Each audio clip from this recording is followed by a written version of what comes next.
This video is going to be super useful for you guys. I'm going to give you a quick rundown of like a general closing framework that you would use, go into a little bit of detail, and then after this video, we'll break down specifically all these different parts. So for now, to take notes, this would be a really good time to just jot down the general framework as a little cheat sheet for yourself. So let's start here. So this is the ACA closing framework. You're going to see different frameworks for different programs you go through. This is what I personally recommend if you're selling ACA, a product similar to ACA, really anything within the remote high ticket sales info distribution space. This is what I would personally recommend.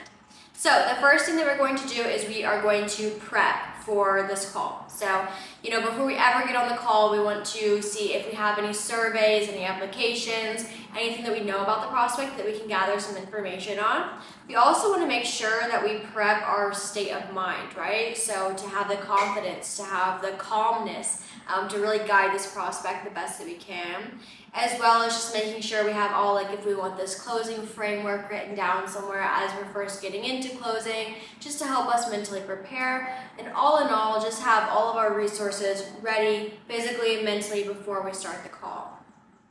Then we're going to get into the introduction, okay? The introduction, we want it quick, we want it snappy. Remember, your time is valuable. So we're going to greet them. The first 30 seconds of your call really will set the tone for the entire call. So choose before you get on the call. Do we want to be casual? Do we want to be confident? Do we want to be personable? What specifically works for you and your closing style, and adjust to the prospect if needed.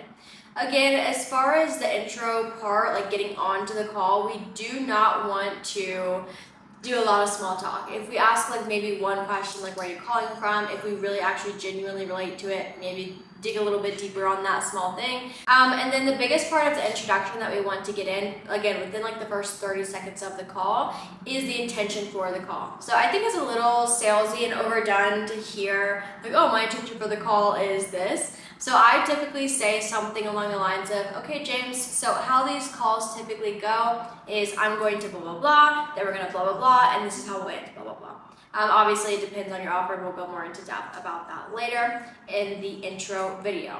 Next step in your call is going to be to fact find. This is super important. I cannot emphasize the fact finding piece is 50% of the entire call. Okay, you should be spending the most time right here in the fact finding, because not only are you getting to know the prospect, you're getting to know exactly what they need in a program, you're getting to know what's important to them, what they've tried in the past, why they're willing to invest now. You're going to pre-handle a lot of objections in this fact finding piece. So it really is more than just getting to know them, right? And so it's super, super important. And you can read what it says there, pretty simple. And then commitment statements. This is the piece right between fact finding and your actual pitch. So we're going to get that they are committed, to doing whatever it takes to achieve their goals, and they're committed to doing it now. They're not willing to wait any longer, right? And then that's going to transition us into the transition to the pitch. If you didn't know, transitions are one of your biggest things that you'll work on as you get better at closing, helping to guide the conversation so the prospect feels like you're going somewhere. There's an end goal, but it doesn't feel like a selfish end goal, right? It feels like an end goal that's actually going to help them. So the transitions are a key part in the transitions are a key part in helping the prospect feel that flow as you go through. So here is a transition to the pitch.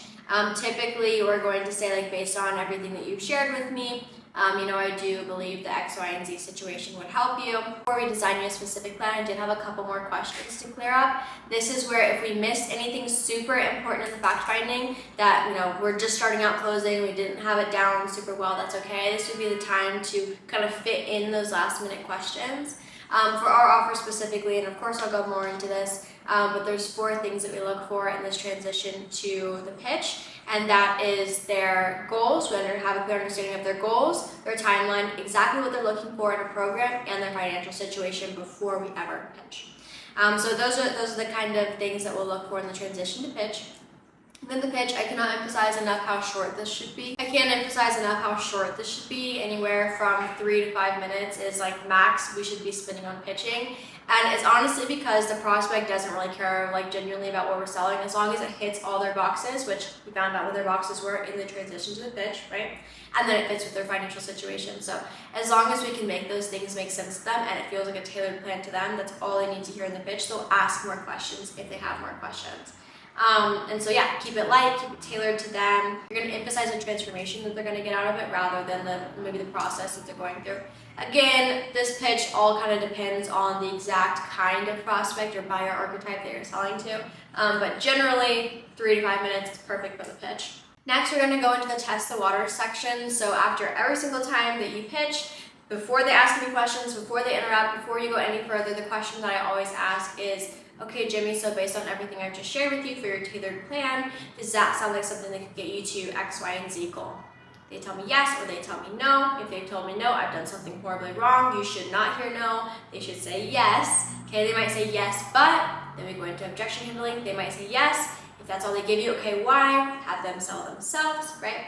And then we can kind of go into the next piece, which typically will be the mindset shifts if needed or objection handling. I typically say mindset shifts because if you do genuinely believe that what you're selling is the best solution for them and they're just hesitant because time, money, finances, whatever it is, they just need help with that mindset shift. The objections of money, time, doubt. The next thing after we have handled their objections, we're like, okay, yeah, actually that all makes sense. Typically a new closer might be like, okay, so did you have anything else? Or like, are you good? Like, are you ready to buy now? Like, they'll kind of be like that. Of course, that's kind of the next step. We want to test the waters again, see if they're okay. Do we handle all your objections? Are you ready to go forward?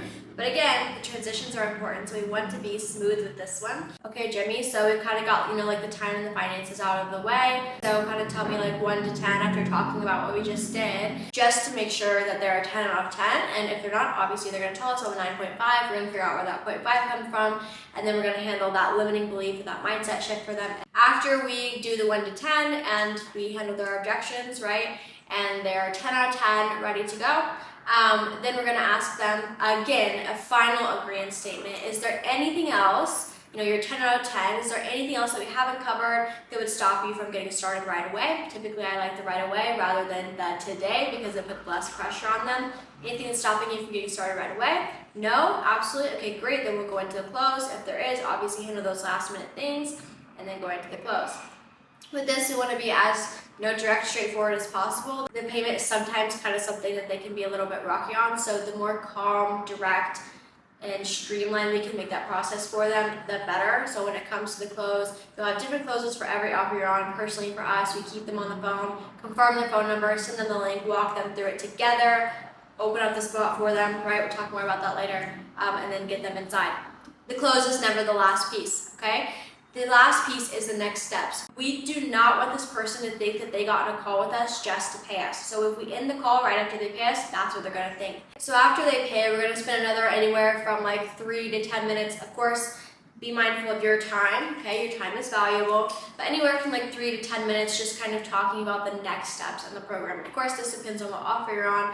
Here at ACA, we make sure that they have our personal phone number. If they have any questions, we walk them through, okay, right now you have access to modules 1 through 4. Here's the main things that you need to know, right? If you have any other questions at all, do not hesitate to reach out. Here's my personal number. You can expect our weekly call this next Thursday, so if you want to save your questions for then as well, you can. Give them things to look forward to look at, so that they understand they're in the right place, they have a direction.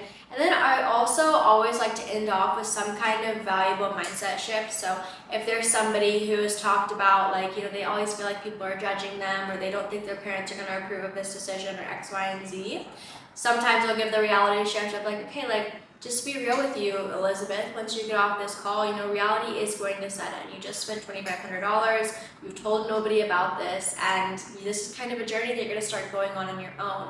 I want to encourage you that it's okay if people don't believe in you in this journey, right?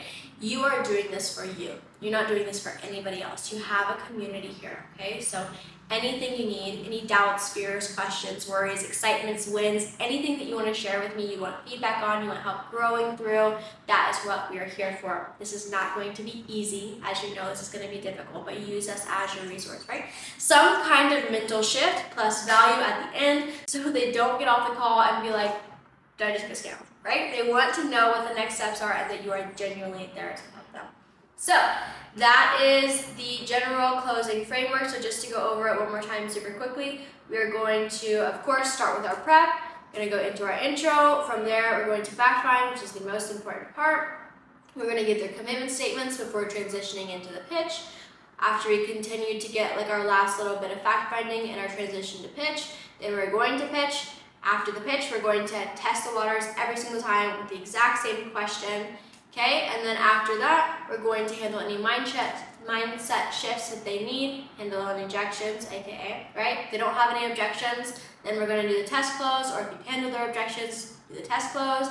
After the test close, once they are 10 out of 10, ready to go, get that final agreement statement, aka the close.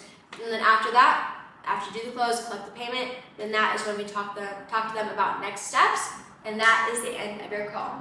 All in all, your calls should be lasting anywhere from, on the very, very, very low end, generally we're looking about 30 minutes to an hour 15, I would say is pretty average for your sales calls. So I hope that gives you guys a good overview of the framework to close, and let's get into the details now.